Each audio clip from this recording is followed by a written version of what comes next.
Congratulations, you clicked on a quality video. Well done you. In all seriousness though, with so much crap floating around the Doctor Who community these days, I thought I owe it to the fans to put out something that's actually good. Yeah! Recently, I found myself getting back into that good old era of Russell T Davies' Doctor Who, Lord knows why. So with that out of the way, let's get on with the review.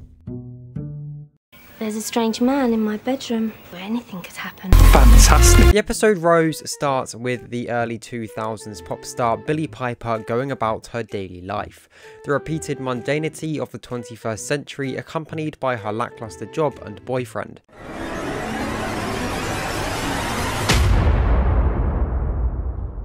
Helps establish the setting and overall tone of the series and the 13 series following. God only knows when the Doctor will stop picking up modern day Earth girls. Anyway, as Rose enters the lift and we see the first of many future elevator shots to come, she enters the basement looking for Wilson? It's Wilson! But poor Wilson is not to be seen. Wilson's dead. The music settles down and is replaced by this kind of high frequency screeching noise, which on a deeper level is cool to think about considering the Autons are controlled remotely. Anyway, Rose is stopped in her tracks with the lottery money and the Autons kick into action. At first their slow and peaceful motion is followed by the noise of creaking, then as time goes on they get faster and more mobile, even to the point where the Doctor and Rose have to get into another lift to escape the bastards. Something definitely worth mentioning though is the chemistry between the two, and I don't mean the sexual chemistry, that comes later. So many species, so little time. Eccleston brings a fresh and captivating energy to the role of the Doctor, blending charm, wit and a touch of darkness. Piper's portrayal of Rose is equally impressive as she transforms from an ordinary shop girl to a courageous. The Doctor parts from Rose after blowing up her job and Rose returns home to Ricky and her pestering mother, Jackie Tyler. I also want to take a quick moment to shed some light on the fact that Rose had literally only just survived her entire workplace being blown up and Jackie is already on the phone finding the next job for her daughter. The next morning Rose wakes up and oh, there's no job to go to. It was blown up. Following more pestering from Jackie and a conversation about cats, a man with big ears appears at the door, or should I say cat flap.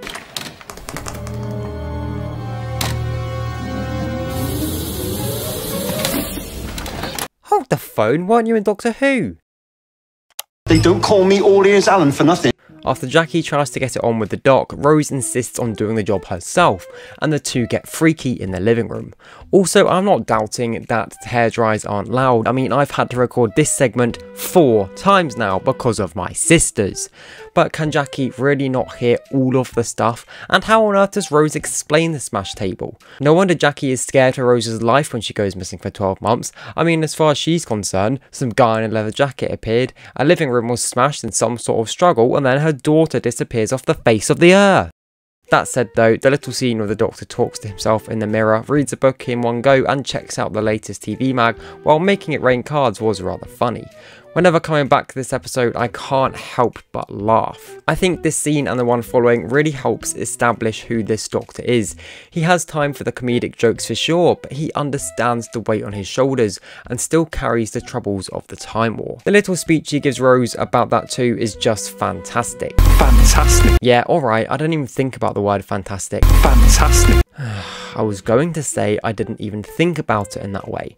The word fantastic is Fantastic. oh, fuck off. Rose hops onto Searchwise and goes with Mickey Smith to Clive's house. It's strange how she's more sus of Clive being some kind of sexual deviant when the man she's sitting next to is. While I like the scene with Clive and how it builds up the Doctor as this mysterious being with an ancient power and trouble following alongside, it doesn't really do anything for me anymore.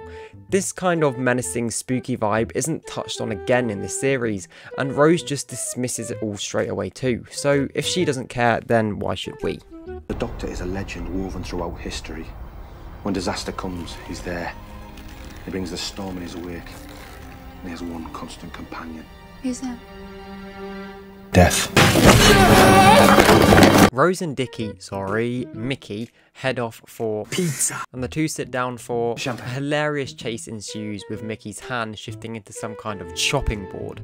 It certainly seems as well that this headless Mickey has more of a brain than Noel ever did. Oh, come on. That one was funny. Rose and the Doctor then make it outside and we finally see the inside of the new era TARDIS. The lighting, the music, the swirling of the camera, the direction of the camera, all perfection. The scale and modernisation from the classic design truly brings the show into the modern world. I know some will disagree, but the coral TARDIS looked its best in Series 1. The orange-yellow lighting with its warm glow paired with the green shine of the console go hand in hand. Series 3 and 4 lacked the green aesthetic and lose the warmth. Goodness knows what Series 2 did with the green. The first series just truly got this version of the TARDIS right. As we get an insight into how Noel Clarke's head works, the Doctor moves the TARDIS for the first time on screen, and I love it! It's so frustrating that this kind of filming only happened in the first series.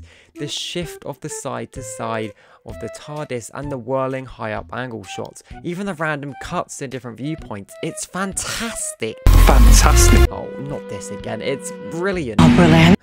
It's really, really good. Makes the TARDIS feel like this 360 degrees vessel which spins and rotates as it moves through time and space. Some really, really great camera work and direction here. We definitely need to see more of this in Series 14. We have the little conversation about every planet having a north, and the two begin running along Westminster Bridge. Also, I don't know if this guy was an extra or not, or if the team just waited for a bus, but he's picking his bloody nose! The Doctor gives us another one of those stupid moments too, where he doesn't recognise the transmitter. Transmitter? What's it look like? Like a transmitter? What? What? What?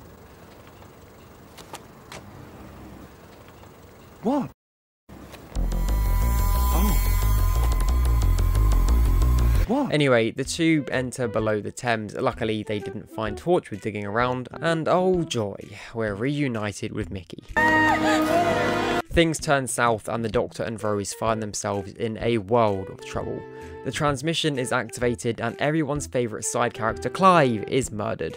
Only kidding, he lives on in a parallel universe in the Rose Tyler box set Dimension canon. Once I've reviewed Series 1, maybe I'll get round to reviewing that. Anyway, we get another great bit of drama when Rose jumps into action, really shifting on those stereotypes from the classic era where the female companions just sit around and scream. It's a great tonal shift, and already we see as Rose learns from the Doctor and learns to stand up and do what's right, arcing to the conversation she has later on in the finale.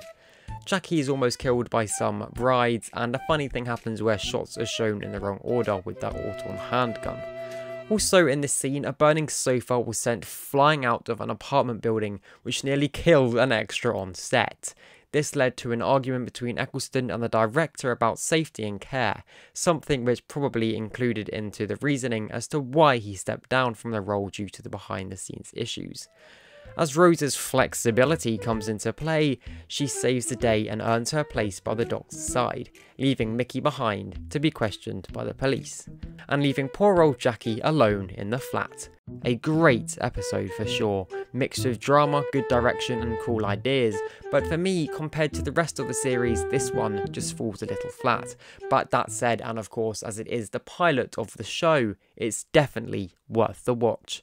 I give the episode Rose a 6 out of 10. If you've enjoyed this discussion and want more, join the Discord below, and more of my Series 1 reviews will come out if you continue to show support through liking and subscribing.